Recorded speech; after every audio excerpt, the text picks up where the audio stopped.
નમસ્કાર વિદ્યાર્થી મિત્રો, આજે આપણે ચર્ચા કરવાના છીએ ફિઝિક્સ ખૂબ જ અગત્યનો અને ખૂબ જ અગત્યના પ્રકરણ વિશે. પણ એ પહેલા થોડી વાત આગલા પ્રકરણોને થોડી કરી દો. આગળના બે પ્રકરણો સૂર્ય પથ પર ગતિ અને સમતલ માં આ બંને પ્રકરણો વિશે તમે ભણ્યા છે અને ખૂબ જ સારું નોલેજ મેળવ્યું છે. હવે જે આપણે પ્રકરણની શરૂઆત કરવા જઈ રહ્યા છીએ એ માત્ર 11મા ધોરણ પૂરતું સીમિત નથી. જો તમે આ ચેપ્ટરને સારું સમજશો અને ખૂબ જ ઊંડાણપૂર્વક તમે જો એને ગ્રહણ કરશો તો મને નથી લાગતું કે 12મા ધોરણમાં આવતા કોઈ પણ ચેપ્ટરમાં તમને કોઈ તકલીફ. મિત્રો, સૂર્યની પથ પર ગતિ અને સમતલમાં ગતિ આ ગતિના એવા ચેપ્ટરો છે કે જેમાં આપણે પદાર્થની ગતિની ચર્ચા કરીએ છીએ. પણ પદાર્થની ગતિ શેના કારણે થાય છે એની ચર્ચા આપણે ના તો સૂર્ય પથ પર ગતિના ચેપ્ટરમાં કરી છે કે ના તો સમતલમાં ગતિ ચેપ્ટરમાં કરી છે. હવે તમે ખૂબ જ સમજવાનો પ્રયત્ન કે ગતિની બે શાખાઓની આપણે વાત કરીએ છીએ. એક છે ડાયનેમેટિક્સ અને એક છે ડાયનેમિક્સ. મિત્રો, જ્યારે આપણે આગળના બે ચેપ્ટરની વાત કરીએ છીએ ત્યારે તેમાં તમે જોયું હશે કે માત્ર ગતિની ચર્ચા કરે છે, બરાબર ને? કે પદાર્થ એક જગ્યાએથી આગળ ગયો. એઝ ફોર એક્ઝામ્પલ આપણે એવી ચર્ચા કરી છે કે ધારો કે પદાર્થ અહીંયાથી આગળ ગયો, તો આગળ ગયો એણે શું કર્યું, બરાબર? મતલબ કે મતલબમાં કેટલી, સ્થાનાંતર કેટલી, ઝડપ કેટલો, વેગ કેટલો, એ બધી ચર્ચાઓ આપણે કરી છે આ પ્રકરણ, બરાબર? પણ હવે શું ભણવાનું છે આપણે? હવે એ પદાર્થની ગતિની નહીં, પણ પદાર્થની ગતિ શેના કારણે થાય છે એ ચેપ્ટરમાં આપણે ભણવાનું છે. તો આજનો મારો ખાસ અગત્યનો વિડીયો એટલા માટે બનાવ્યો છે મિત્રો કે જો આ પ્રકરણ સમજવામાં જો થોડું કચાશ રહી જાય તો આગળના ઘણા બધા પ્રકરણો આપણને સ્થિર કરે છે. તો બરાબર ધ્યાનથી જોજો કે આ પ્રકરણમાં આજે અમે શેના વિશે ચર્ચા કરવાના છે. આપણું ચેપ્ટરનું નામ શું છે? ગતિના નિયમ. 9મા ધોરણની અંદર પણ તમે આ ચેપ્ટર ભણ્યા છો, પણ કદાચ યાદ હોય પણ થોડી, કદાચ ના પણ યાદ. મિત્રો જોવો, આજે આપણે ચર્ચા કરવાના છીએ કે ઇન્ટ્રોડક્શન, એટલે કે ગતિ શેના કારણે થાય છે, બરાબર? એમાં આવતી ભૌતિક રાશિ બળ વિશેની થોડી ચર્ચા કરીશું. પછી છે કયા બળના કારણે પદાર્થની ગતિ પોસિબલ છે, બરાબર? એટલે બળના પ્રકારો વિશે જાણીશું આપણે. પછી છે ન્યૂટનની ગતિના નિયમ, બરાબર? જેમાં બે નિયમો છે. પહેલો છે ન્યૂટનની ગતિનો પ્રથમ નિયમ, જેને આપણે અંગ્રેજીમાં લખ્યું છે ફર્સ્ટ લો ઓફ મોશન. બીજો છે સેકન્ડ લો ઓફ મોશન. મિત્રો, આજે પૂરી સમજણ આ બંને નિયમો અને બળના પ્રકારો વિશે તમને આપવાનો છે, બરાબર? એટલે વિડીયો અધૂરો ના છોડતા, કારણ કે લાસ્ટ સુધી જોઈ તો જ તમને પૂરેપૂરો ખ્યાલ આવશે કે આપણે જે સમજવા જઈ રહ્યા છીએ, જેના કારણે ગતિ થાય છે, બરાબર, એ શેના કારણે. જો મિત્રો વિડીયો તમને ગમે તો તમે એને શેર કરવાનું ભૂલતા નહીં, જેથી કરી જે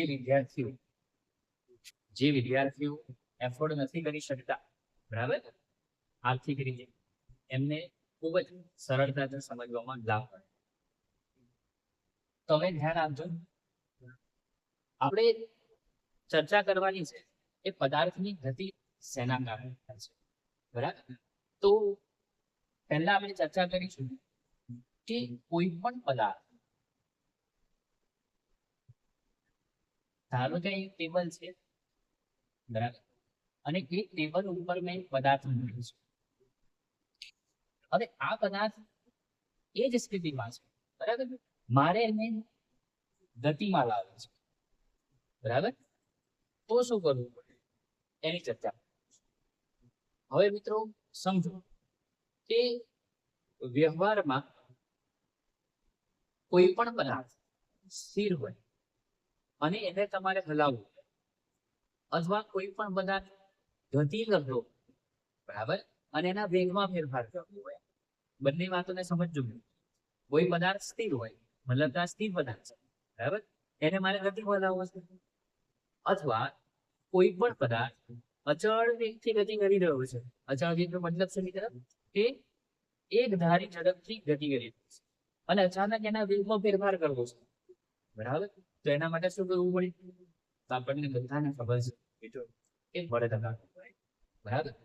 તો વ્યવહારમાં આવા બળોના બે પ્રકાર છે, બરાબર. તો એ બે પ્રકારની હું વાત કરીશ. પહેલો છે, પહેલા બંને બળોની વાત કરો. પહેલું છે સંપર્ક બળ અને બીજો પ્રકાર છે સંપર્ક બળ અને બીજો ક્ષેત્ર બળ.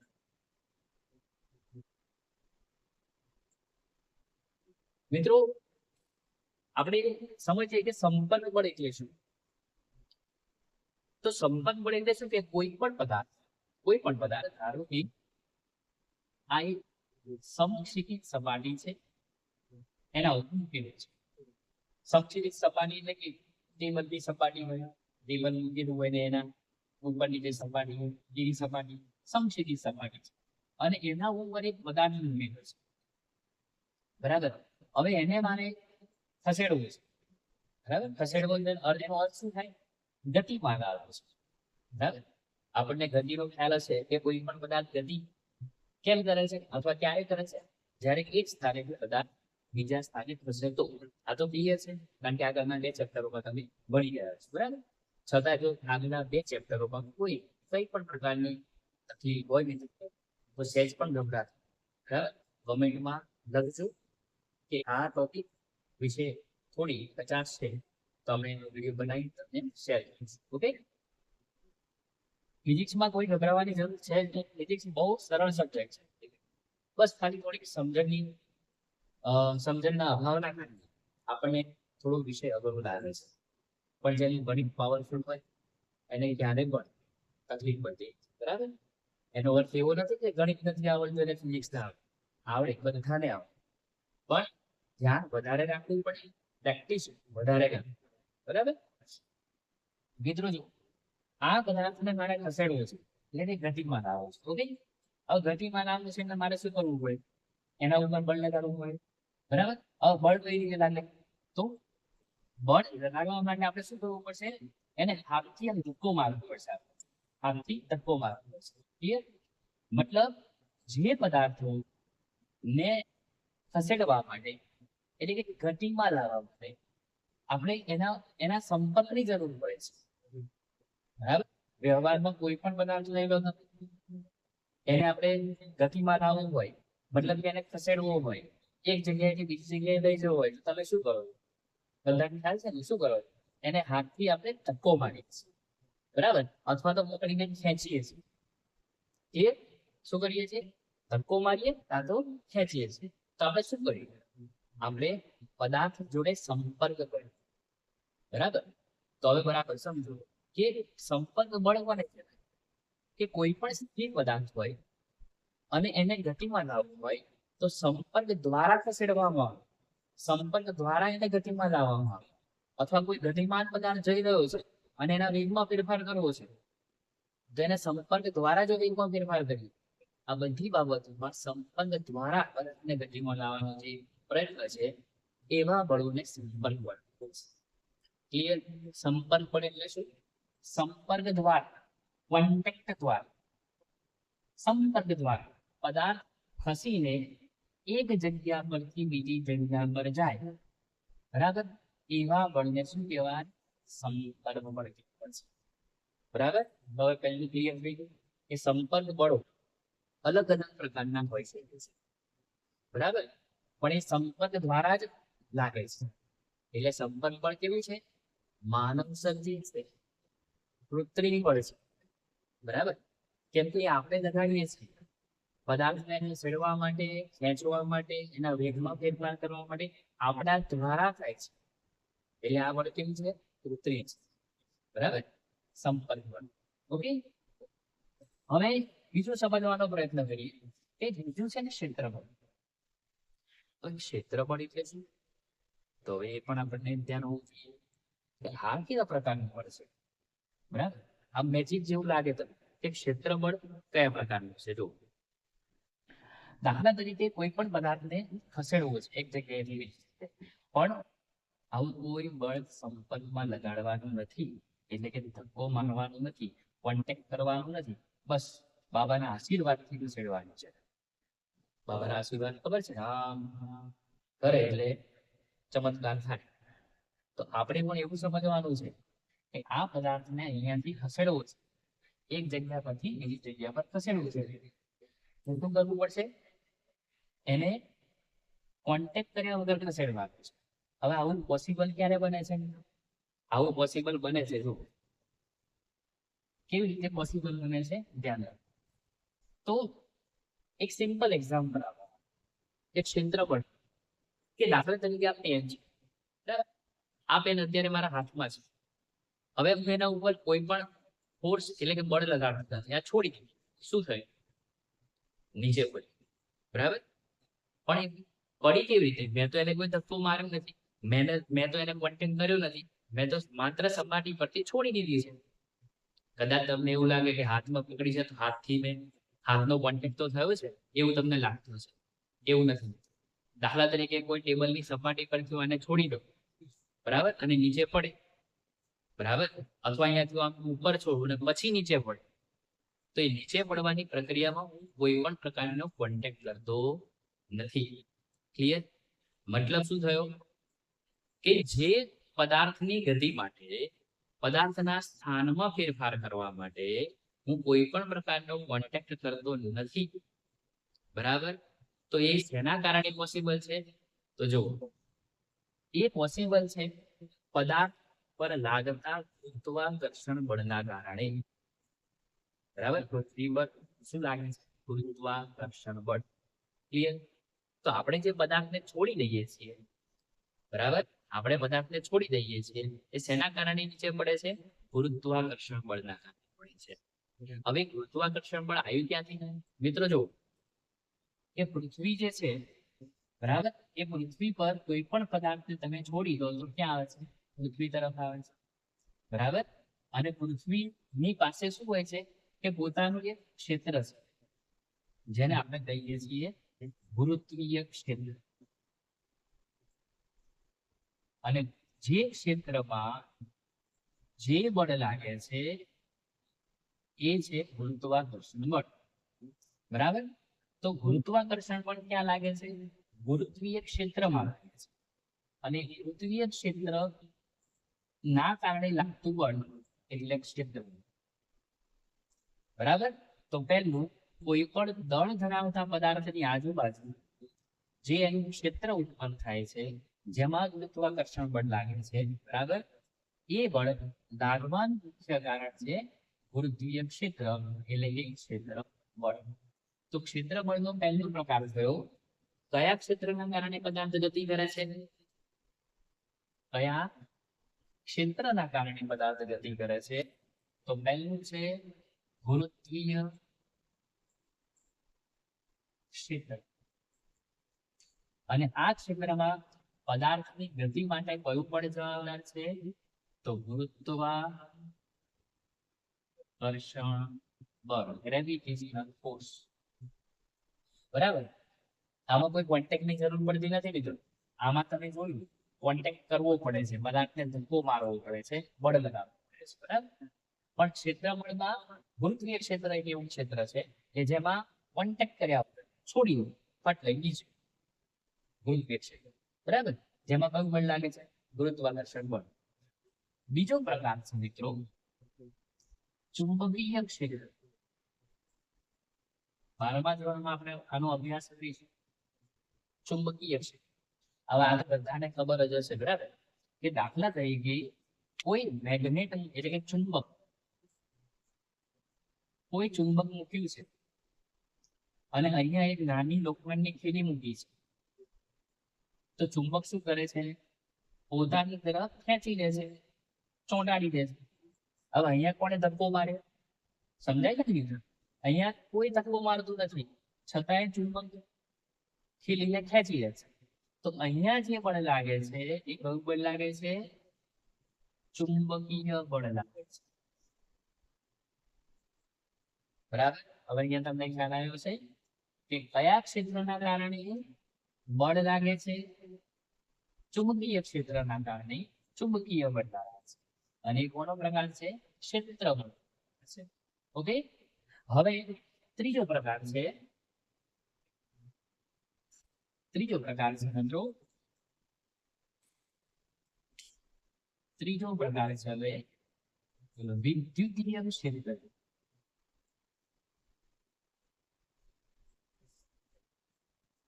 હવે આ કયા પ્રકારનું ક્ષેત્ર છે? તો તમે 10મા ધોરણની અંદર ભણ્યા છે કે વિદ્યુત ભાર હોય તો એની આજુબાજુ શું હોય? એનું પોતાનું ક્ષેત્ર હોય છે. આગળ બરાબર. અને એ ક્ષેત્રમાં બીજો કોઈ વિદ્યુત ભાર હોય તો આ વિદ્યુત ભાર એના ઉપર વિદ્યુતીય બળ લગાવે છે. વિદ્યુતીય બળ લગાવે છે. બરાબર. અને એ વિદ્યુત ભાર કયા ક્ષેત્રમાં બળ લગાડે છે? વિદ્યુત ક્ષેત્રમાં બળ લગાડે છે. તો અહીંયા પણ હવે આના પણ 12મા ધોરણમાં આપણે અભ્યાસ કરીશું. બરાબર. એટલે જ મેં કહ્યું છે કે આ બંને ટોપિક 12th સાયન્સ ની અંદર તમે ભણવાના છો. બરાબર. એટલે જો અહીંયા તમે થોડો બળ વિશેનો કોન્સેપ્ટ ક્લિયર કરી લેશો તો આગળ કોઈ તકલીફ નહીં પડે. તો વિદ્યુત ક્ષેત્રમાં જે બળ લાગે છે એ કયું બળ છે? વિદ્યુતીય બળ. ક્લિયર? હવે આની ચર્ચા બહુ ડિટેલમાં આપણે કરવાની નથી કારણ કે બધું જ આપણે ભણવાનું છે. આના વિશે આપણે 11મા ધોરણમાં ભણીશું અને આને આપણે 12મા ધોરણમાં ભણીશું. બરાબર. પણ મિત્રો ખબર પડી ગઈ છે આ બધું શેના માટે છે? તો એના માટે છે કે કોઈ પણ પદાર્થ સ્થિર હોય એને ખસેડવો હોય, સ્થિર હોય એને ગતિમાં લાવવો હોય. આપણે જે ગતિ શબ્દ વાપરીએ છીએ એને પૂરેપૂરું માઇન્ડમાં સેટ કરી લે. એક ગતિમાં લાવવાનો શું? એને એક જગ્યા પરથી બીજી જગ્યાએ લઈ જાય. બરાબર. એટલે જ્યારે હું બોલું ગતિમાં તો મગજમાં ક્લિયર રાખવાનું બધા ગતિમાં છે મતલબ શું થયું? એક જગ્યાએથી બીજી જગ્યાએ ખસેડવાનું છે. ઓકે. તો કયા બળોના કારણે પદાર્થ સ્થિર હોય તો ગતિમાં આવે છે? અથવા કયા બળોના કારણે ગતિમાન પદાર્થના વેગમાં ફેરફાર થાય છે? તો વ્યવહારમાં આટલા સંપર્ક બળ અને ક્ષેત્ર બળ પદાર્થની ગતિ માટે જવાબદાર છે. ક્લિયર? બરાબર. વ્યવહારમાં જેટલા પણ બળો લાગે છે એ બધા બળોમાં આ પ્રકારના બળોની ચર્ચા કરવાની આવે છે. જેમાં આપણે આના વિશેનો અભ્યાસ કર્યો. તો હવે ક્લિયર થયું? તો અહીંયાથી આપણે આગળ વધીએ. આ હતું આપણું ઇન્ટ્રોડક્શન ગતિના નિયમોમાં. નિયમ તો આવ્યા જ નથી. આ તો આપણે ખાલી એવું ઇન્ટ્રોડક્શન આપ્યું છે કે પદાર્થની ગતિ માટે જવાબદાર છે. બરાબર. તો બળ તો છે એ ખબર પડી છે, પણ બળ વ્યવહારમાં કેટલા પ્રકારના છે? તો એક કોન્ટેક્ટ દ્વારા અને બીજું ક્ષેત્ર દ્વારા. આ કુદરતી છે. આ જે છે કુદરતી, કારણ કે આ પણ કુદરતી છે, આ પણ કુદરતી છે, આ પણ કુદરતી છે. આ ત્રણેય બળો કુદરતી છે, પણ આ કેવું છે? કૃત્રિમ છે. બરોબર. હવે આપણે આગળ ચર્ચા કરીએ પદાર્થની ગતિ માટે. આગળ હવે આપણે આગળ ગતિની ચર્ચા કરીશું. એમાં એક નિયમ છે. એ પહેલા એરિસ્ટોટલે જે ગતિ વિશેની થોડી પોતાના જે મંતવ્યો છે રજૂ કર્યા એરિસ્ટોટલે, એની થોડી ક્ષણિક વાત કરી હતી. કારણ કે તમે ટેક્સ્ટ બુકમાં જ્યારે રીડ કરશો, બરાબર, કોઈ ગાઈડની અંદર રીડ કરશો તો એક બે તમને નિદાન આવા જોવા મળશે. એટલે એની થોડી ચર્ચા કરી હતી. એરિસ્ટોટલે શું કહ્યું? એરિસ્ટોટલે એવું કહ્યું કે દરેક પદાર્થ સ્થિર હોય, બરાબર, અથવા એ ગતિમાન અવસ્થામાં હોય, અને જો એને સ્થિર અને ગતિમાં લાવવું હોય અથવા ગતિમાન પદાર્થના વેગમાં ફેરફાર કરવો હોય તો એના પર સંપર્ક બળ લગાડવું જરૂરી છે. આવું એરિસ્ટોટલે એના વ્યવહારિક અનુભવોના વ્યવહારિક અનુભવો એટલે તમે સમજતા હશો, બરાબર, એ વ્યવહારિક અનુભવોના આધારે એવું કહ્યું છે. હવે આપણે બીજી એક બાબત એ ચર્ચા કરવાની છે કે એને એવું કહ્યું કે કોઈ પણ ધનુષમાંથી જ્યારે તીર છૂટે છે ત્યારે જે તીરની ગતિ છે, બરાબર, એ ગતિ માટે જવાબદાર શું છે? તો એણે એવું કહ્યું કે તીરની ગતિ એ હવાના ધક્કાના કારણે થાય છે. તીર જે હવામાં જઈ રહ્યું છે, બરાબર, એ હવાના ધક્કાના કારણે આગળ જઈ રહ્યું છે, એવું કહ્યું. અને બીજું એવું કહેવામાં આવ્યું એરિસ્ટોટલના મત મુજબ કે પદાર્થની ગતિ જે છે, બરાબર, અથવા તો એને જે વ્યવહારિક અનુભવ કરે, બરાબર, એ બધા જ અનુભવો એ કુદરતનો મૂળભૂત નિયમ છે. અને એ જ મોટી ભૂલ થઈ એનાથી, બરાબર, કે એ પૂરેપૂરું સમજાવી દઈશું ગતિ વિશે. ત્યાર પછી એક બીજું અંદર લખ્યું છે જડત્વનો નિયમ. જડત્વનો નિયમ શું છે? કે કોઈ પણ પદાર્થ પોતાની સ્થિર અવસ્થા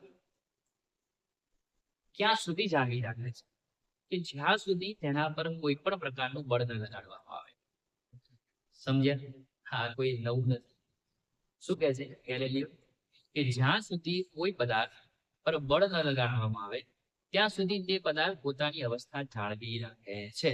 હવે કેટલું સિમ્પલ છે જો, કે દાખલા તરીકે અહીંયા કોઈ પદાર્થ મૂક્યો છે, સિમ્પલ છે કે આના ઉપર કોઈ પણ પ્રકારનું બળ ન લગાડવામાં આવે, કોઈ પણ પ્રકારનું બળ ન લગાડવામાં આવે, એટલે કે કોન્ટેક્ટ કરવામાં ન આવે, તો આ પદાર્થ પોતાની જાતે કેવી રીતે ખસવાશે? શક્ય જ નથી ને. જ્યાં સુધી પદાર્થ પર કોઈ બળ ન લગાડવામાં આવે ત્યાં સુધી તે પદાર્થ ગતિમાં આવવાનો નથી. આને જડત્વનો જ નિયમ કહેવાય છે, જે ગેલેલિયોએ આપ્યો, બરાબર. અને જડત્વનો નિયમ, એ જડત્વનો નિયમ માં પદાર્થનું જડત્વ શેના કારણે હોય છે? તો પદાર્થના દળના. એનો અર્થ કે પદાર્થનું દળ વધુ તેમ પદાર્થનું જડત્વ પણ વધુ, બરાબર. એટલે પદાર્થનું જડત્વ વધુ, જેમ વધારે ને વધારે દળ ધરાવતો પદાર્થ એમ વધુ ને વધુ સ્થિર બનતો જાય છે. એકદમ નાનો પદાર્થ મૂક્યો હોય તો સામાન્ય હવાના પવનના કારણે પણ ઉડી શકે છે, મતલબ ગતિમાં આવી શકે છે, બરાબર. પણ જેમ દળ વધે એમ પદાર્થની સ્થિર અવસ્થા વધુ બનતી જાય છે. ઓકે, પદાર્થ સ્થિર વધુ ને વધુ કેમ બને છે? પદાર્થ એના દળના કારણે બને છે, બરાબર. આ મેં એ પદાર્થ એના દળના કારણે વધારે શકે છે, અને એ જ પદાર્થનું જડત્વ છે. એટલે પદાર્થનું જડત્વ શેના કારણે છે? પદાર્થના દળના કારણે છે. વધુ દળ ધરાવતો કોઈ વ્યક્તિ હોય, જેને આપણે હેવી વેઇટ વાળો હોઈએ છીએ, બરાબર, તો વધુ દળ ધરાવતો વ્યક્તિ હોય, બરાબર, તો એને ઊભું થવું પણ મુશ્કેલ બનતું હોય છે. કે શેના કારણે? એના પોતાના વધારે દળના કારણે, બરાબર. તો ગેલેલિયોએ આ જડત્વનો નિયમ આપ્યો કે કોઈ પદાર્થ પોતાની સ્થિર અવસ્થા જાળવી રાખે છે ક્યાં સુધી? જ્યાં સુધી એના ઉપર કોઈ બળ ન લાગે ત્યાં સુધી. હવે મિત્રો, આ બધા એરિસ્ટોટલે કહ્યું, ગેલેલિયોએ કહ્યું, આ બધું ગયા પછી જે તારણો નીકળ્યા એ તારણો પરથી ન્યૂટને ગતિના નિયમો આપ્યા, બરાબર. ફેમસ કોણ થયું? ન્યૂટન. પણ શરૂઆત કોણે કરી? આગળથી આવી. પણ કહેવાય છે ને કે જે છેલ્લા પોતાનું વર્ચસ્વ બનાવે, બરાબર, એનું નામ રોશન થાય છે. તો અહીંયા આવું જ થયું છે. જેમ ક્રિકેટમાં કહેવાય ને કે આખી મેચમાં કોણ આગળ રહ્યું છે એ જોવાતું નથી, પણ છેલ્લા જે ફાઇનલમાં અથવા છેલ્લી ઓવરમાં રન કરવાના હોય ને જે છેલ્લી ઓવરમાં રન કરીને જીતાડે એનું નામ આખી મેચમાં રહી જાય છે. એમ એવું ન્યૂટન પાસે છે કે ન્યૂટન એ આગળના જે અભ્યાસો હતા, ગેલિલિયો આપેલા હતા, એરિસ્ટોટલે જે તારણો આપ્યા હતા, એના આધારો પરથી ન્યૂટને ગતિના નિયમ મૂક્યા છે. તો હવે આપણી ખરેખર ચેપ્ટરની શરૂઆત હવે થાય છે. અત્યાર સુધીની જે વાતો હતી, પ્રસ્તાવના હતી, એમ કહી શકો તમે, ઇન્ટ્રોડક્શન હતું એમ કહી શકો તમે. ન્યૂટનની ગતિનો પહેલો, બરાબર, સ્ટાર્ટ કરીએ આપણે. First law of motion. ન્યૂટનની ગતિનો પ્રથમ નિયમ. મિત્રો ઘણા બધા વિદ્યાર્થીઓને કહ્યું છે કે ન્યૂટનની ગતિનો પ્રથમ નિયમ એ શું છે? બરાબર, એ અલગ છે કે નથી? એ જડત્વનો જ નિયમ છે. એ જડત્વનો જ નિયમ છે. બરાબર. તો ન્યૂટનની ગતિનો પ્રથમ નિયમ શું કહે છે કે જ્યાં સુધી કોઈ પદાર્થ પર બાહ્ય બળ, પરિણામી બાહ્ય બળ ન લાગે ત્યાં સુધી તે પદાર્થ સ્થિર હોય તો એ સ્થિર જ રહે છે, અને અચળ વેગથી ગતિ કરતો હોય તો એ અચળ વેગથી ગતિ ચાલુ રાખે છે. હવે આ પણ કઈ નવું નથી. આગળ મેં કહ્યું છે કે કોઈ પદાર્થ સ્થિર છે અને એના ઉપર લાગતું પરિણામી બાહ્ય બળ શૂન્ય છે. એનો મતલબ કોઈ બળ લાગતું નથી. બરાબર, દાખલા તરીકે હું આ પેન પકડી રાખી છે, બરાબર, અત્યારે સ્થિર છે. જ્યાં સુધી એના ઉપર કોઈ ધક્કો ન મારું, કોઈ બળ ન લગાવે ત્યાં સુધી એને શું થવાનું છે? ના તો એ નીચે પડવાની છે, મતલબ કે કોઈ ગતિમાં આવવાની નથી. તો ન્યૂટને શું કહ્યું કે જ્યાં સુધી કોઈ પદાર્થ પર બળ લગાડવામાં ન આવે ત્યાં સુધી તે પદાર્થ સ્થિર હોય તો સ્થિર જ રહે છે, અને કોઈ ગતિમાન પદાર્થ ના વેગમાં ફેરફાર થતો નથી. બરાબર, એટલે કોઈ પણ પદાર્થની સ્થિર અવસ્થા અથવા ગતિમાન પદાર્થ પોતાની અવસ્થા ક્યારે બદલતો નથી જ્યાં સુધી તેના પર કોઈ પરિણામી બાહ્ય બળ ન લાગે. તો ન્યૂટનની ગતિનો પહેલો નિયમ શું કહે છે? આપણે આપણી ભાષામાં લખીએ છીએ, બરાબર, જે 9મા ધોરણમાં તમે ભણી ગયા કે કોઈ પણ પદાર્થ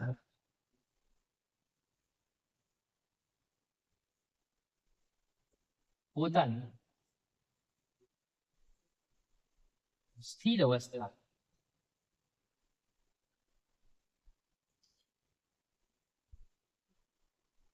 ત્યાં સુધી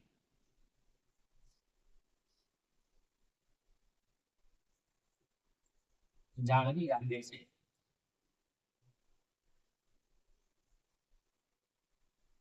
કે કોઈ પરિણામી બળ તેના પર કઈ કરવાની ફરજ પાડે. મિત્રો સમજો શું કહે છે? કોઈ પણ પદાર્થ પોતાની સ્થિર અવસ્થા ત્યાં સુધી જાળવી રાખે છે, ક્યાં સુધી? કે કોઈ પરિણામી બાહ્ય તેના પર કંઈક કરવાની ફરજ પાડે.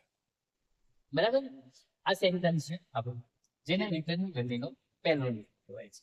આ થોડી ભાષા અલગ યુઝ કરી છે આપણે સમજવાની દ્રષ્ટિએ, કે કોઈ પણ પદાર્થ પોતાની સ્થિર અવસ્થા ત્યાં સુધી જાળવી રાખે છે. સ્થિર અવસ્થા પણ કહી શકો અથવા ગતિમાન અવસ્થા પણ કહી શકો એને. બરાબર, સ્થિર અવસ્થા અથવા ગતિમાન અવસ્થા ત્યાં સુધી જાળવી રાખે છે કે કોઈ પરિણામી બાહ્ય બળ તેના પર કંઈક કરવાની ફરજ પાડે. આ શું કહેવા માંગે છે? કે કોઈ પણ પદાર્થ સ્થિર હોય, બરાબર, તો એ પોતાની અવસ્થા ક્યાં સુધી જાળવી રાખે? જ્યાં સુધી કોઈ પરિણામી બળ ન લાગે ત્યાં સુધી. ઓકે, તો આને તમે પોઝ કરીને આ વિધાનને લખી શકો. હજુ બીજા શબ્દોમાં આપણે એને રિપ્રેઝેન્ટ કરીએ. અને હું કરું છું.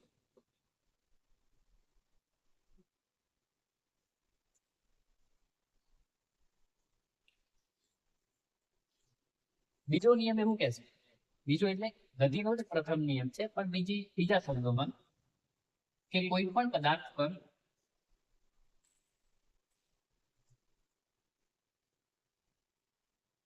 કોઈ પણ પદાર્થ પર જ્યાં સુધી પરિણામી બાહ્ય ન લાગે ત્યાં સુધી સ્થિર પદાર્થ સ્થિર અને ગતિમાન પદાર્થ પોતાની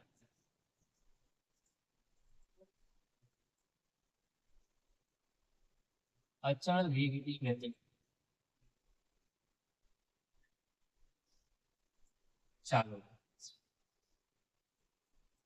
કોઈ પણ પદાર્થ પર જ્યાં સુધી પરિણામી બાહ્ય બળ ન લાગે ત્યાં સુધી સ્થિર પદાર્થ સ્થિર જ રહે છે અને ગતિમાન પદાર્થ પોતાના અચળ વેગથી ગતિ ચાલુ રાખે છે. આને પણ ન્યૂટનની ગતિનો પ્રથમ નિયમ કહેવાય છે. બરાબર. હવે આ નિયમમાં આપણને શું સમજવા મળ્યું? આ નિયમમાં આપણને એટલું સમજવા મળ્યું છે કે સ્થિર પદાર્થને ગતિમાં લાવવો હોય તો કોઈ ભૌતિક રાશિ એવી છે કે જે તેને ગતિમાં લાવે છે. ઓકે, શું કહે છે પહેલો નિયમ? કે કોઈ પદાર્થ સ્થિર હોય અને એને ગતિમાં લાવવું હોય તો એવી કોઈ ભૌતિક રાશિ છે કે જે એને ગતિમાં લાવે છે. જે ભૌતિક રાશિનું નામ છે બળ. તો અહીંયાથી તમને શું મળ્યું? તો ન્યૂટનની ગતિનો પ્રથમ નિયમ બળની વ્યાખ્યા આપે છે. બરાબર સમજાયું? કે ન્યૂટનની ગતિનો પ્રથમ નિયમ માત્ર બળની વ્યાખ્યા આપે છે. બળનું મૂલ્ય આપતો નથી. આમાં ખબર નથી પડતી કેટલું બળ લાગે છે. ખાલી એટલી ખબર પડે છે કે કોઈ સ્થિર હોય અથવા અચળ વેગથી ગતિ કરતો હોય તો એના વેગમાં ફેરફાર કરવો હોય, સ્થિરને ગતિમાં લાવવો હોય તો બળ લગાડવું પડે છે. ઓકે, ઠીક છે. તો આ થયો ન્યૂટનની ગતિનો પ્રથમ નિયમ અને એની સમજ. હવે આપણે ન્યૂટનની ગતિના બીજા નિયમ તરફ. પહેલા નિયમમાં માત્ર આપણને બળની વ્યાખ્યા મળે છે. એટલે કે કોઈ ને ધક્કો મારવો હોય, બરાબર, તો બળ લગાડવું પડે.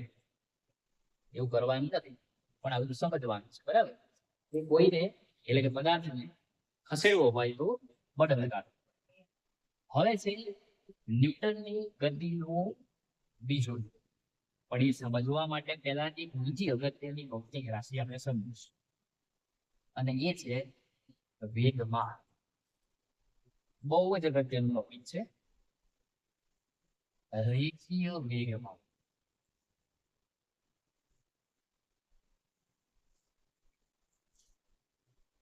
સિમ્પલ વ્યાખ્યા છે એમ તો રેખીય વેગમાન. બરાબર. વેગમાન એટલે શું? તો એની વ્યાખ્યા એવી છે કે પદાર્થનું દળ અને તેના વેગના ગુણાકારને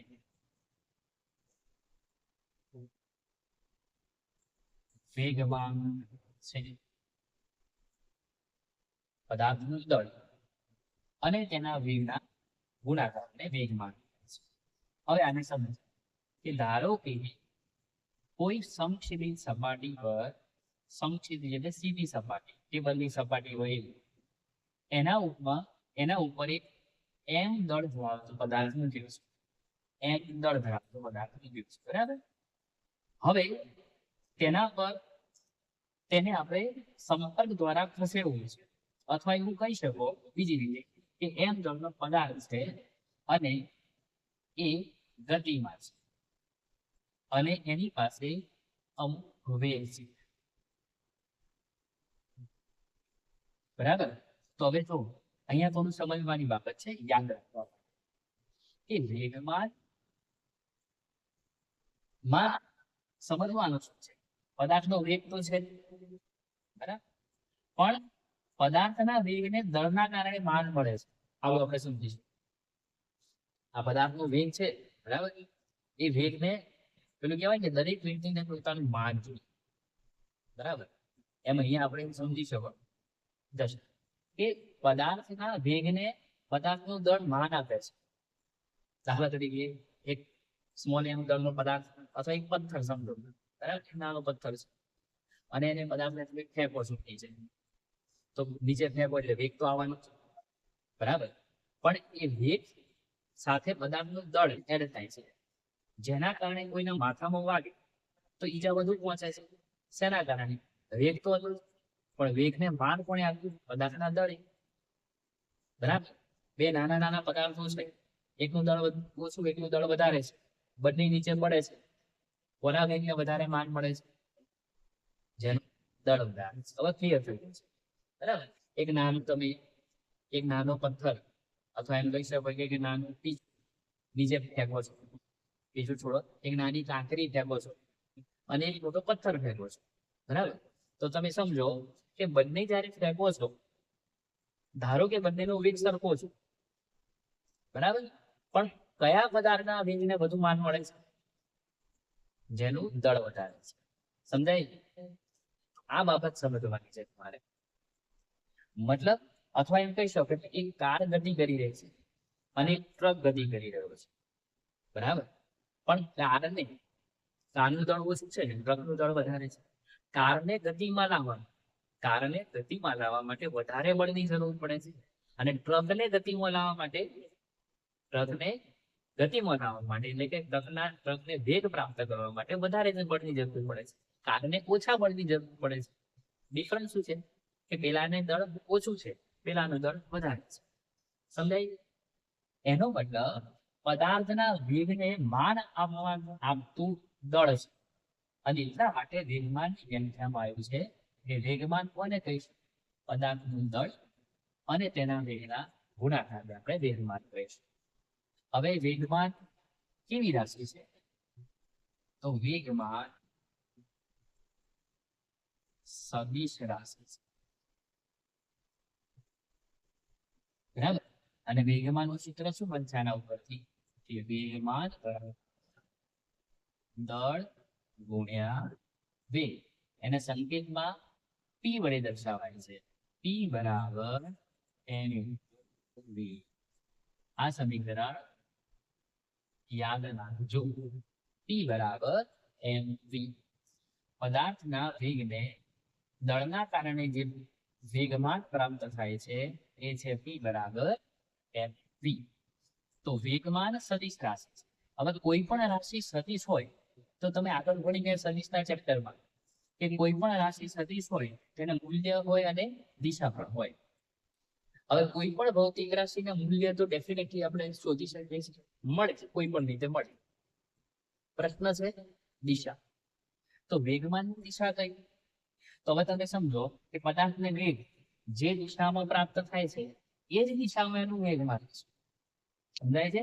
કારણ કે પદાર્થનું દળ એના વેગના, પદાર્થના દળના કારણે એને વેગ જે મળ્યો છે, આપણે બળના કારણે છો, પદાર્થ પર જે આપણે બળ લગાડીએ છીએ એના કારણે પદાર્થને વેગ પ્રાપ્ત થયો છે, બરાબર.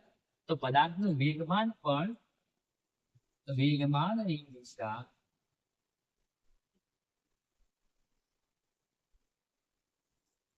કઈ દિશામાં હશે? તો વેગમાં થતા ફેરફારની દિશામાં. બીજા અર્થમાં કહેવાય વેગની દિશામાં, બરાબર.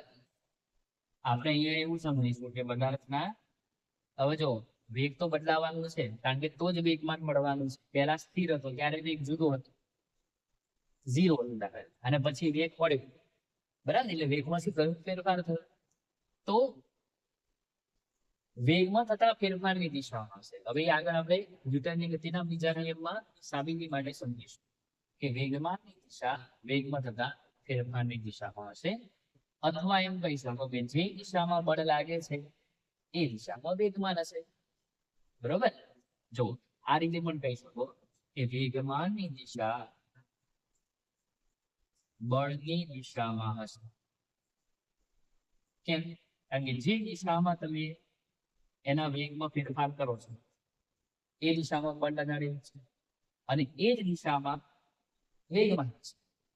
અને વધારે સારી રીતે આપણે આગળ સમજીશું. બરાબર. અને પદાર્થ વેગમાન માટે બીજું શું જવાબદાર છે? દળ. જેનું દળ વધુ એનું વેગમાન વધુ અને જેનું દળ ઓછું એનું વેગમાન ઓછું. બરાબર. તો આ બાબતને આપણે ધ્યાનમાં રાખીશું. બીજું કે એના એકમ, વેગમાનનો એકમ, વેગમાનનો એકમ શું થશે? તો અહીંયા સૂત્ર પરથી તમે સમજી શકો છો વેગમાનનો એકમ. બરાબર. અહીંયા પણ આપણે થશે પછી વેગમાનનો એકમ. તો જુઓ P બરાબર m, વેગમાન બરાબર દળ ગુણ્યા વેગ. દળનો એકમ કયો? દળ શેમાં મપાય? કિલોગ્રામમાં. વેગનો એકમ કયો? આગલા ચેપ્ટરમાં આવ્યું મીટર પર સેકન્ડ. એટલે એનો SI એકમ જો લખ્યું હોય તો શું થાય? કિલોગ્રામ મીટર પ્રતિ સેકન્ડ. અથવા બીજો એકમ થાય છે, બીજો એકમ થાય છે જે આપણે આગળ ભણીશું. બરાબર. ન્યૂટન ઇન્ટુ સેકન્ડ બીજા નિયમ પરથી આવે છે. તો આ બે એકમો આપણે યાદ રાખીશું, કિલોગ્રામ મીટર પર સેકન્ડ અથવા ન્યૂટન ઇન્ટુ સેકન્ડ. ઓકે. પારિમાણિક સૂત્ર શું થશે? એ તો દરેકને આવડવું જ જોઈએ 11મા ધોરણ. બરાબર. પારિમાણિક સૂત્ર થશે, હવે અહીંયા તમે જુઓ મૂળભૂત એકમો કયા છે? દળ, લંબાઈ અને સમય. તો પારિમાણિક સૂત્ર કેવી રીતે બને? m l t. દળનો એકમ કિલોગ્રામ, લંબાઈનો એકમ મીટર, સમયનો એકમ સેકન્ડ, પણ છેદમાં એટલે શું આવશે? માઇનસ. બરાબર. m1 l1 t minus 1. બરાબર. તો આ પરીક્ષામાં પૂછાય તો આપણને આવડવું જોઈએ. બરાબર. ગોખવાનું નથી કે m1 l1 t માઇનસ 1 એટલે વેગમાનનું પરિમાણ છે એવું નહીં. એકમ યાદ, કિલોગ્રામ મીટર પર સેકન્ડ. એકમ કઈ યાદ રાખશો? દળનો એકમ કિલોગ્રામ, વેગનો એકમ મીટર પર સેકન્ડ. તો આ થઈ વેગમાનની નાની થિયરી જે તમે વિડીયોને પોઝ કરીને લખી શકો. બરાબર. તો હવે આ ચેપ્ટરનો અગત્યનો ટોપિક આપણે જેના પર ફોકસ છે આપણે એના તરફ જઈશું. ન્યૂટનની ગતિનો બીજો. બરાબર. ચલો તો ધ્યાન આપો. ન્યૂટનની ગતિનો બીજો.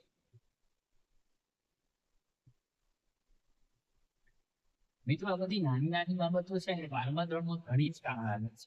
એટલે છે ને એને તૈયાર કરતા રહે. રવિવાર આવે એટલે એનું રિવિઝન કરતું રહે. ફિઝિક્સ એક એવો સબ્જેક્ટ છે ને જો તમે એને રિવિઝન કરવામાંથી છોડી દેશો ને આખા અઠવાડિયાનું તમે તૈયાર તો કરી બરાબર, પણ મને કેટલું યાદ છે એ માત્ર ને માત્ર તમે એક દિવસ રવિવાર રિવિઝન કરીને ચેક કરી દો એટલે તમારું ફિઝિક્સ વધારે સ્ટ્રોંગ બનશે. ન્યૂટનની ગતિનો બીજો.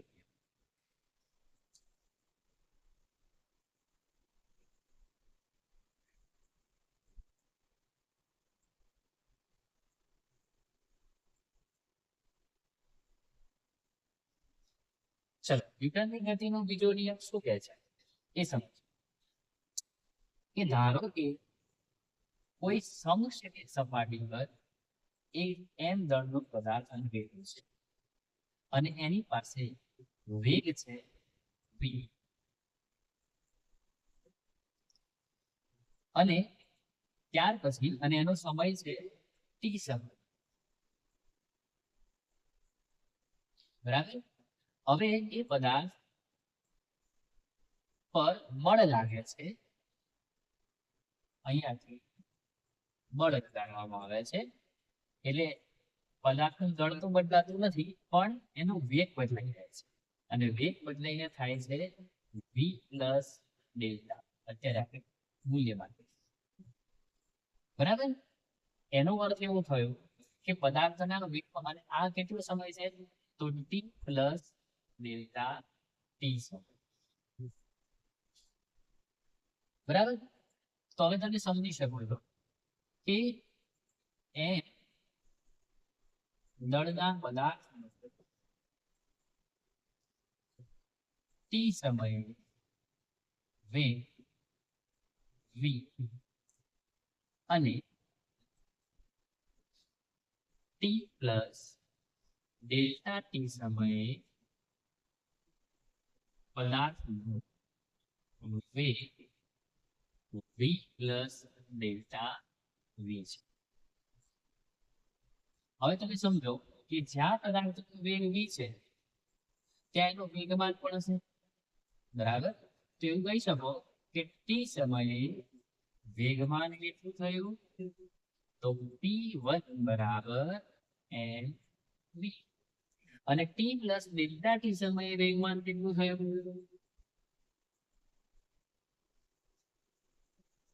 એને આપણે p2 કહીશું. બરાબર. એમ વી પ્લસ ડેલ્ટા વી. બરાબર. ના દેખાય તો કદાચ જોજો એમ ઇન્ટુ વી પ્લસ ડેલ્ટા જેમ અહીંયા એમ વી છે તો એમ ઇન્ટુ વી પ્લસ ડેલ્ટા. તમે જુઓ શું થયું વેગમાનમાં શું થયું ફેરફાર થયો. તો આપણે લખીશું કે વેગમાનમાં થતો ફેરફાર કેટલો થયો ડેલ્ટા પી બરાબર અંતિમ વેગમાન ઓછા પ્રારંભિક વેગમાન. આપણે ફેરફાર કેવી રીતે લઈએ છીએ અંતિમ ઓછા પ્રારંભિક. હવે અંતિમ વેગમાન કેટલી છે તો M V plus delta V minus M V.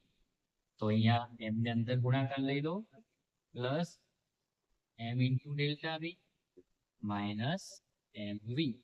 તો આ બંને કેન્સલ થયા is equal to M delta V. આટલો વેગમાનમાં ફેરફાર થયો. બરોબર. હવે હવે તે સમજવાનું છે કે ન્યૂટનની ગતિનો બીજો નિયમ શું કહે છે. પહેલા આને પોઝ કરીને લખી લો. બરાબર. આજે મેં લખ્યું છે એને તમે વિડીયોને પોઝ કરીને લખો. ઓકે ચલો.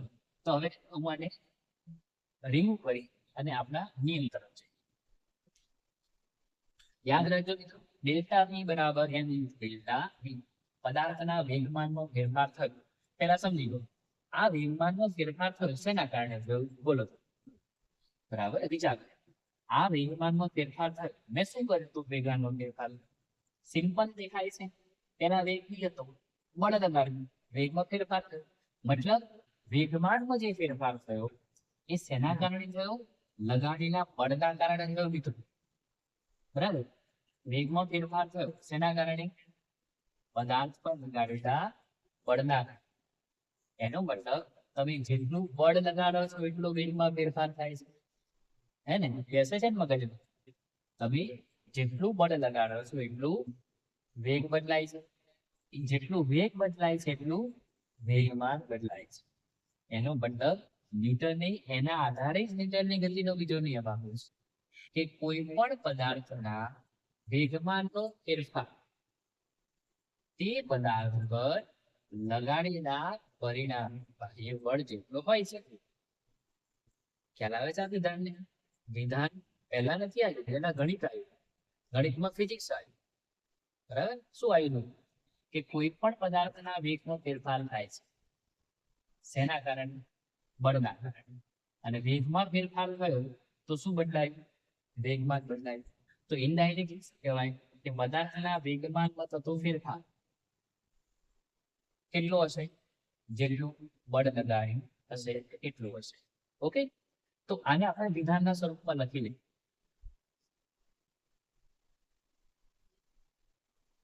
કે પદાર્થના કોઈ પણ પદાર્થના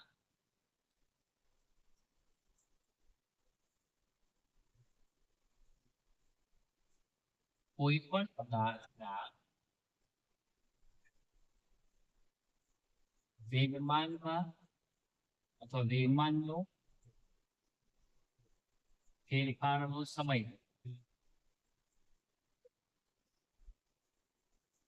તે પદાર્થ પર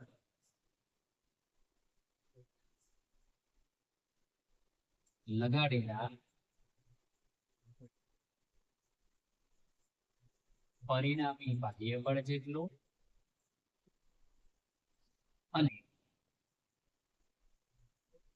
આ ફેરફાર બળની દિશામાં છે. લગાડેલા બળની દિશામાં હોય છે. આ જે વિધાન છે એને કહેવાય છે ન્યૂટનની ગતિનો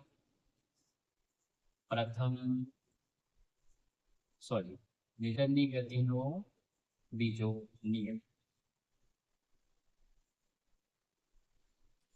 મિત્રો સમજાય? પહેલા નિયમ નથી આવ્યો, પહેલાની સમજાવી દે. શું આવ્યું કે પદાર્થના વેગમાનમાં ફેરફાર થાય છે. કોના શેના કારણે? બળના કારણે. મતલબ જેટલું બળ લગાડો એટલો ફેરફાર થાય છે. તો પછી નિયમ બનાવી દીધો કે પદાર્થના વેગમાનનો ફેરફારનો સમય દર કોના જેટલો? જેટલું બળ લગાડ્યું એના જેટલું. એને આપણે શબ્દોમાં જે લખ્યું છે એને ગાણિતિક રીતે આ રીતે લખી શકો તમે કે એસ વેગમાનના ફેરફારનો સમય દર એને લખાય કે રીતે ડેલ્ટા પી ભાગ્યા ડેલ્ટા ટી. એફ સમય દર તે પદાર્થ પર લગાડેલા પરિણામી બાહ્ય બળ છે. બરાબર? અને આ ફેરફાર લગાડેલા બળની દિશામાં થાય છે. બરાબર? પરિણામી બાહ્ય બળના સમપ્રમાણો પણ તમે લખી શકો.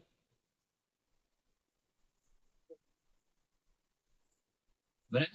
તો એર પ્રપોઝ વેલ્યુ delta T upon delta T. હવે આપણે જ્યારે સપ્રમાણમાં ચિહ્ન કાઢી નાખીએ છીએ ત્યારે અચળાંક મૂકીએ છીએ. બરાબર? હવે આ સમીકરણમાં limit delta T tends to 0 લખ્યું તો શું થાય? f is equal to k limit delta T tends to 0 delta p ભાગ્યા ડેલ્ટા t. આ બધી બાબતો આગળના ચેપ્ટરમાં આવી ગઈ છે એટલે અહીંયા અત્યારે કોઈ એનું મતલબ કે એની કોઈ સમજણ આપતો નથી. આપણે આગળના ટોપિકોમાં જોઈ લેવું પડશે. બરાબર? અને જો કોઈને આમાં કોઈ કન્ફ્યુઝન હોય તો મને કોમેન્ટ કરીને જણાવજો એટલે આ પણ બાબત તમને ક્લિયર કરાવી દઈશ. ઠીક.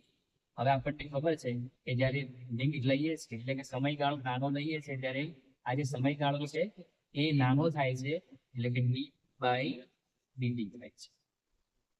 બરોબર? તો અહીંયા આપણે ધ્યાન રાખીશું એસ બરાબર કે ડીટી અપન ડી. બરોબર?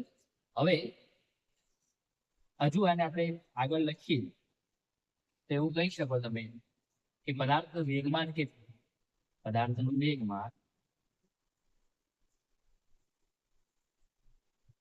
P બરાબર mv. તો અહીંયા તમે મૂકી શકો છો માટે F બરાબર k d by dt P બરાબર m. તો F બરાબર k m અચળ છે. ગતિ દરમિયાન પદાર્થનું દળ બદલાતું નથી. બરાબર? એવું આપણે માનીએ છીએ. તો dv અપન dt પણ આપણને ખબર છે કે જે dv ભાગ્યા dt છે એ તો ખરેખર શું છે? પદાર્થનો પ્રવેગ છે. બરોબર? તો આપણે લખીશું માટે f બરાબર k m ઇન્ટુ a. બરાબર? આપણને આવું સમીકરણ મળ્યું. હવે અહીંયા આપણે થોડું સમજીએ કે જ્યારે m બરાબર 1 કિલોગ્રામ લઈએ એટલે પદાર્થ 1 કિલોગ્રામ લઈએ આપણે અને પ્રવેગ 1 મીટર પર સેકન્ડ સ્ક્વેર લઈએ. બરાબર? તો અને બળનું વેગ f બરાબર 1 ન્યૂટન. તો k બરાબર કેટલા મળશે? 1. બરાબર. પ્રાયોગિક રીતે આવું વિચારો કે 1 કિલોગ્રામના દળના પદાર્થની અંદર 1 મીટર પર સેકન્ડ સ્ક્વેર જેટલો પ્રવેગ ઉત્પન્ન થાય છે. તેના પર બળ કેટલું લાગે છે? 1 ન્યૂટન. તો k ની વેલ્યુ કેટલી મળશે? 1. તો આ સમીકરણની અંદર k બરાબર 1 લઈ લો. તો F બરાબર ma,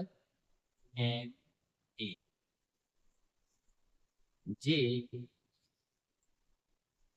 પદાર્થ પર લાગતા બાહ્ય બળનું સૂત્ર છે.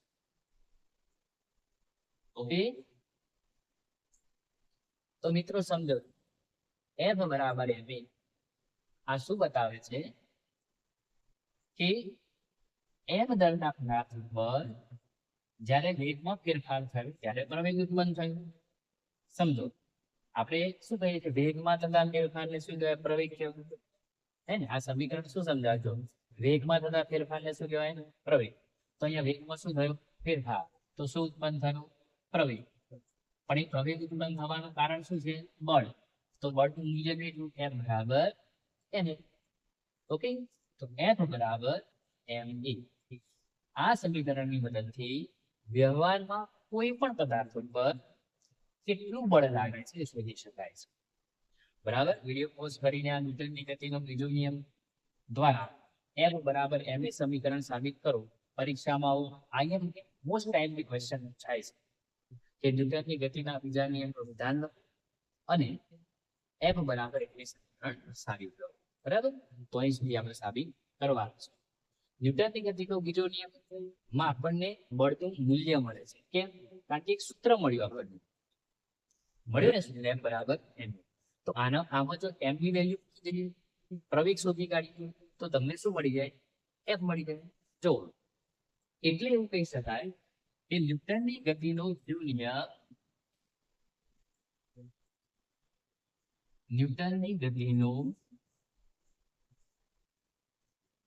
બીજો નિયમ બળ મૂલ્ય આપે છે. બરાબર. હવે બળની સમજૂતી આપણે આગળ આપીશું, પણ અહીં સુધી આપણે લખવાનું છે. જો પરીક્ષામાં અહીં સુધી પૂછાય તો. અને મોસ્ટ ટાઈમલી ક્વેશ્ચન છે, માત્ર પરીક્ષા લક્ષી નહીં પણ ફિઝિક્સ માટે, ભૌતિક વિજ્ઞાન માટે ખૂબ જ અગત્યનું સમીકરણ છે. ઓકે, ચલો વિડીયો પોઝ કરીને આ લખી શકો છો તમે. ઓકે, હવે હું એને રિમૂવ કરું છું અને F બરાબર ma થોડીક આગળ સમજણ આપી.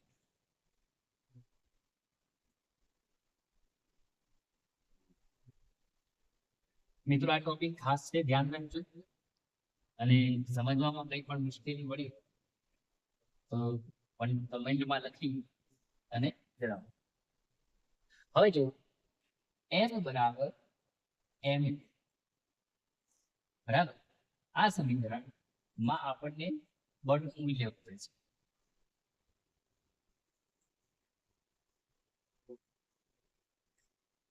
હવે આના પરથી આપણે કહીએ કે બળ કેવી રાશિ છે? તો બળ સદિશ રાશિ છે. બળ કઈ દિશામાં લાગે છે?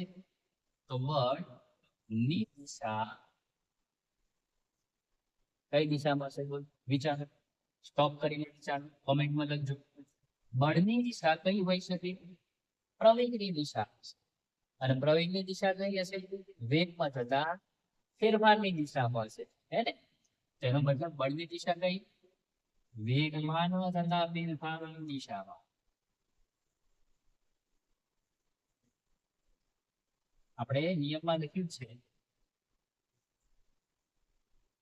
બરાબર, અથવા પ્રવેગની દિશા.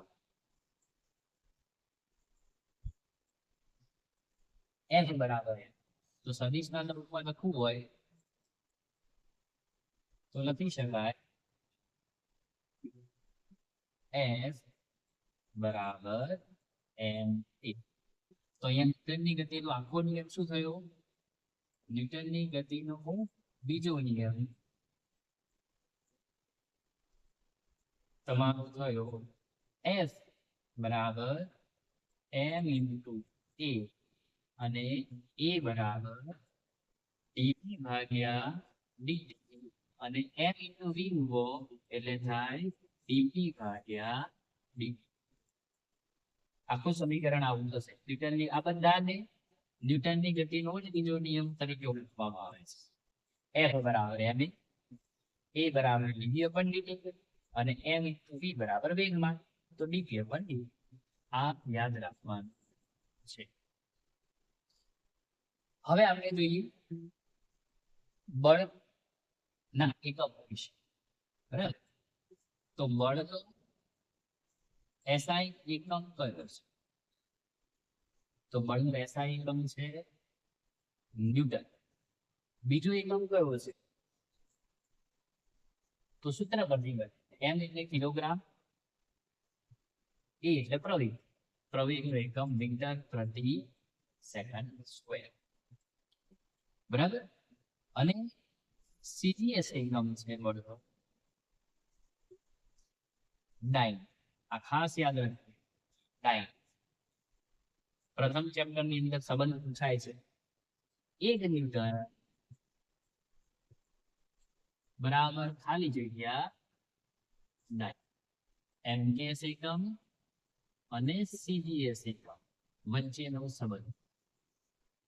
બરાબર, સોલ્વ કરજો અને કમેન્ટમાં લખજો. બરાબર, CGS એકમ કયો છે? ડાઇન અથવા ગ્રામ સેન્ટીમીટર પ્રતિ સેકન્ડ સ્ક્વેર. પારિમાણિક સૂત્ર શું થશે બળનું? આ તો આવડવું જ જોઈએ. કિલોગ્રામ છે એટલે 1, મીટર છે એટલે 1, અને સમય છેદમાં છે જેનો વર્ગ છે ઉપર જશે એટલે -2. m1 l1 t -2. બરાબર, ચલો હવે આને પોઝ કરીને આનું પણ લખ્યું એટલે આગળ એની એકમની વ્યાખ્યા તરફ જઈએ આપણે. બરોબર, ચલો હવે એક ન્યૂટન કોને કહેવાય અને એક ડાઇન કોને કહેવાય? એકમની વ્યાખ્યા.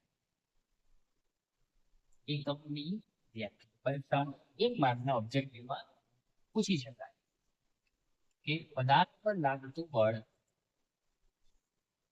1 ન્યૂટન છે તેને ક્યારે કહેવાય?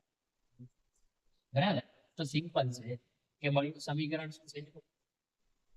કોઈ પણ બળ શોધવું હોય તમારે તો બળનું સમીકરણ હમણાં સાબિત કર્યું, F બરાબર m. હવે બળ 1 ન્યૂટન ક્યારે મળે? આના પરથી વિચારો તો ખરા કે m બરાબર કેટલા હોય? 1 કિલોગ્રામ. પ્રવેગ કેટલો હોય? 1 મીટર પ્રતિ સેકન્ડ સ્ક્વેર. તો કિંમત મૂકો તો F બરાબર 1 કિલોગ્રામ ગુણ્યા પ્રવેગ 1 મીટર પર સેકન્ડ. તો આનો જવાબ નીકળ્યો 1 કિલોગ્રામ મીટર પ્રતિ સેકન્ડ સ્ક્વેર. પણ કિલોગ્રામ મીટર પ્રતિ સેકન્ડ સ્ક્વેર એક બળનું વૈજ્ઞાનિક એકમ છે એટલે આના બરાબર લખી શકાય 1 ન્યૂટન. 1 ન્યૂટન. ઓકે, હવે આના ઉપરથી આપણે વ્યાખ્યા બનાવી છે. એકમની વ્યાખ્યા શું બને કે 1 કિલોગ્રામ દળ ધરાવતા પદાર્થમાં 1 મીટર પ્રતિ સેકન્ડ સ્ક્વેર જેટલો પ્રવેગ ઉત્પન્ન કરવા માટે લાગતા બળ 1 ન્યૂટન કહે છે. આ જે લખ્યું છે એ જ લખ્યું છે. મતલબ અહીંયા જે લખ્યું છે કે 1 કિલોગ્રામ નું દળ પદાર્થ લીધો, 1 મીટર પ્રતિ સેકન્ડ સ્ક્વેર જેટલું મેં પ્રવેગ લીધો, તો જવાબ આવ્યો 1 ન્યૂટન. એ જ વસ્તુ મેં વ્યાખ્યામાં લખી, 1 કિલોગ્રામ દળ ધરાવતા પદાર્થમાં 1 મીટર પ્રતિ સેકન્ડ સ્ક્વેર જેટલો પ્રવેગ ઉત્પન્ન કરવા માટે લાગતા બળને 1 ન્યૂટન કહેવાય છે. બરોબર, હવે વિચારો આ જ રીતે એક ડાયની વ્યાખ્યા બનાવી શકો કે ના બનાવી શકો? તો એ હોમવર્કમાં આપી દઈએ આપણે કે એક દાળની ઇક્વેશન. અને બીજો કયો ક્વેશ્ચન હતો? 1 ન્યૂટન બરાબર ખાલી જગ્યા 9. આ બે ક્વેશ્ચન તમારે ક્લિયર કરવાના છે, બરાબર. અને એનો જવાબ કમેન્ટમાં લખીને બતાવજો, એટલે ખબર પડે કે તમે આજના વિડીયોમાં કેટલું સમજ્યા છો. મિત્રો, વિડીયો બનાવવાનો હેતુ એ છે કે તમે વધારે ને વધારે ફિલ્મ્સને સમજો, બરાબર. પણ માત્ર તમારા પૂરતું નહીં, બરાબર. આપણે દરેક વિદ્યાર્થી સુધી પહોંચાડો કે જેથી કરીને જે વિદ્યાર્થી ને સમજવામાં થોડી બરાબર કચાશ રહી જાય છે એ વિડીયો જોઈને પૂરી કરી શકે છે. મિત્રો, આજે અહીંયા સુધી આપણે સીમિત રાખીએ છીએ. હવે પછીના વિડીયોમાં આપણે ન્યૂટનની ગતિના ત્રીજા નિયમની ચર્ચા કરીશું. પણ ત્યાં સુધી વિડીયોને બરાબર લાઈક કરજો, સબસ્ક્રાઇબ કરજો, બરાબર, કે જેથી કરીને બરાબર મને પણ પ્રોત્સાહન મળે અને નવા નવા વિડીયો બનાવવાની મને ઈચ્છા થાય, બરાબર. એનો માત્ર ને હેતુ એ છે કે વિદ્યાર્થીઓ સમજી શકે. ચલો, ફરી મળીએ ત્યારે.